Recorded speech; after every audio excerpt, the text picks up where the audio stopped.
So today we get a little bit of information about the C8 Corvette Z06 that is unexpected, and it is an interesting problem to say the least. Let's talk about it. What's up guys? Welcome back to the channel. Welcome back to the vlog. Thanks so much for pressing play. Today we're going to talk about the C8 Corvette Z06 and a problem that's coming with the car that is a truly interesting one. There's a lot to talk about in today's upload, so let's jump right into it.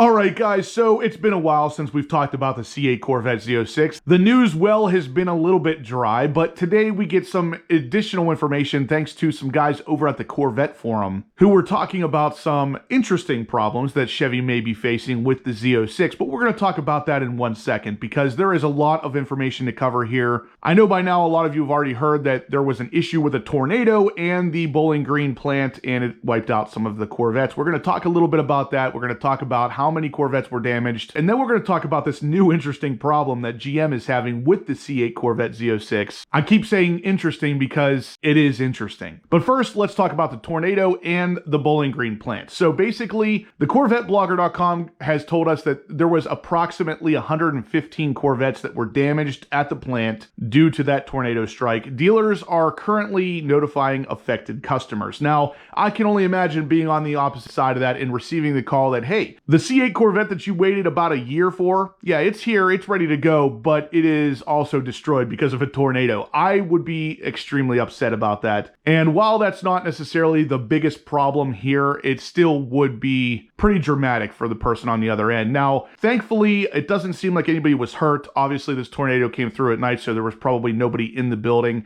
I haven't heard any reports of anybody being hurt, which is always the number one concern here. So the fact that this happened to this extent and nobody got hurt, at least not that I've seen, is a great thing. Now, obviously, this tornado did actually hit parts of the world that were not just the Bowling Green plant, so I do want to send my apologies and my thoughts and prayers out to everybody that has been affected by this tornado.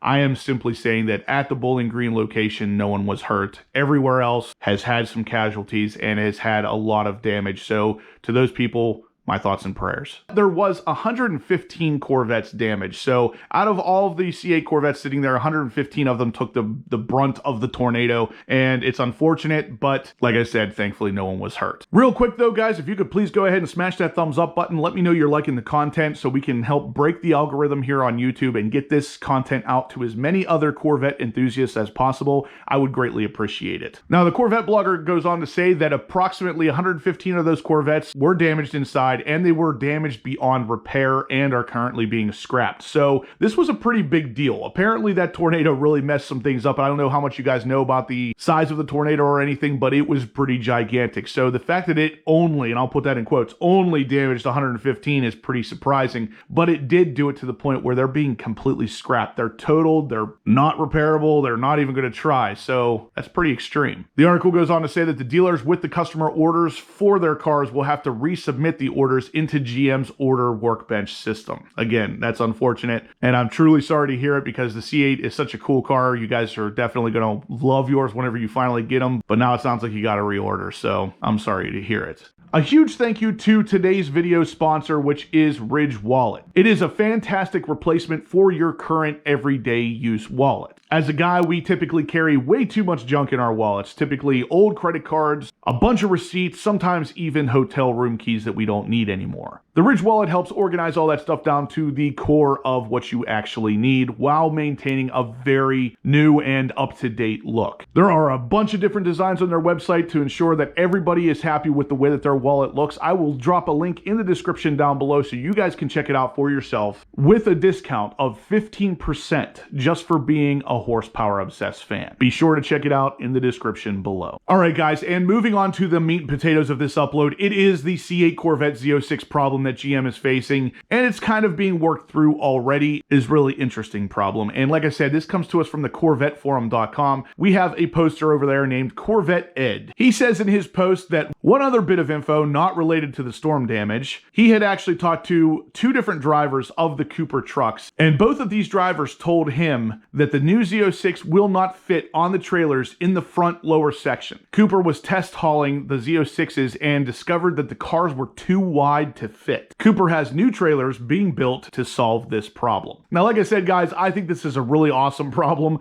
that really puts it into perspective exactly how wide this car is. Now, you guys have all seen the C8 Corvette by now, I'm sure, and that car is pretty wide in the front. The Z06 is even wider, and apparently it is so wide that it can't actually even fit on these trailers. Now, Cooper is the one that obviously does the shipping with the C8 Corvettes in general. I know whenever I was waiting for my C8 Corvette, I was actually able to track it, and I actually found the driver of the truck that had my car on it that was parked and resting at a hotel for the night. So it was a really interesting process. I really got to see a lot of it. So I'm very familiar with the size of the trucks, and honestly, it looked like there was a good bit of space on there, but apparently Cooper is saying there's not that much, and in order to solve any potential problems of scraping or anything like that, they need to actually widen those trailers. So if you guys were wondering how wide a new C8 Corvette Z06 is, it is wide enough that it can't even fit on the car haulers. As usual, guys, I will put links to everything we're talking about down in the description below. If you want to read through these threads and get a little bit better idea of what is being talked about, the links will be in the description down below. Now, moving on, still talking about the C8 Corvette Z06, we have another article from the Corvette blogger that is talking about its arrival in Australia. Now, as you guys know, the C8 Corvette Z06 is going to be a 2023 model year. Us here in the States will likely see them in the summer to fall of 2022, while our Australian friends are expecting to see them in the dealerships in early 2023. So for those of you who are watching this channel and you live across the pond, odds are very good you're going to see them in early 2023, which is actually a lot earlier than I thought you would, because that's only a little bit later than when we're going to see them here in the States. Now, this particular article by a Corvette blogger goes on to say that when asked if the first shipment of Z06s would arrive in Australia by early 2023, it was confirmed with a quote-unquote, "your guess is a safe bet." So basically, yeah, you're going to get them in early 2023, which is pretty cool. And the last bit of information is going to be about the C8 Corvette in general, and that is going to be that the Corvette assembly plant is on track to return to work on December 20th. So they're making the repairs, they're finishing up everything, and getting past the tornado damage to get the car back into production. So not too long. It didn't really take too long to get this plant back up and running. With something as catastrophic as the size of this tornado that hit, they were able to get it redone pretty quickly. The Corvette blogger article goes on to say that if a customer's order was impacted by the storm, the customer will be contacted by their dealer and their order will be prioritized and resequenced back into production with an expected production date as quickly as possible after the plant resumes normal operations. That's definitely reassuring to hear because, like I said, a lot of these people have waited possibly a year, maybe even more, to get this car after ordering it, so I'm glad to see GM is taking care of it. The Corvette blogger article actually puts in a quote from Chevrolet saying, "A safe restart of Bowling Green assembly is our top priority, along with ensuring production of the highest quality vehicles for our customers. Thanks to the incredible efforts of our employees at that plant, coupled with the additional assistance from other GM manufacturing locations, restoration efforts of the facility have quickly progressed this week. And Bowling Green assembly is on track for a cadenced return to work starting Monday, December 20th. This is very positive news for the Corvette enthusiasts as well as the plant workers who build our cars. The key words here are cadenced return, which suggests a ramp up full 2-shift production. If that is the case and everything goes well, then we will have only missed 5 full days of production, or roughly 900 cars, which can be made up before the end of the model year if GM so chooses." Like I said before, guys, the Corvette blogger and the mid-engine Corvette forum.com are great sources of knowledge. I will put the links to all of these articles down in the description below. Definitely check them out if you're interested in staying up to date on the C8 Corvette topic. I check both of their sites about 10 times a day just to make sure I am as up to date as possible. And if you're interested in doing the same, the links will be in the description below. But anyway, guys, that's going to do it for today's video. So if you liked what you saw, please smash that thumbs up button. Let me know you're liking the content so I can continue to produce it and we can continue to push it out to as many other Corvette enthusiasts as possible. What do you guys think of the information today about the C8 Corvette Z06 being so wide that it won't fit on the actual shipment trailers? Let me know what your thoughts thoughts are down below. I know whenever I first read that, I was pretty blown away that this car is that wide, because for the most part, a lot of the shipment trailers are probably about the same width, and this car literally won't fit. So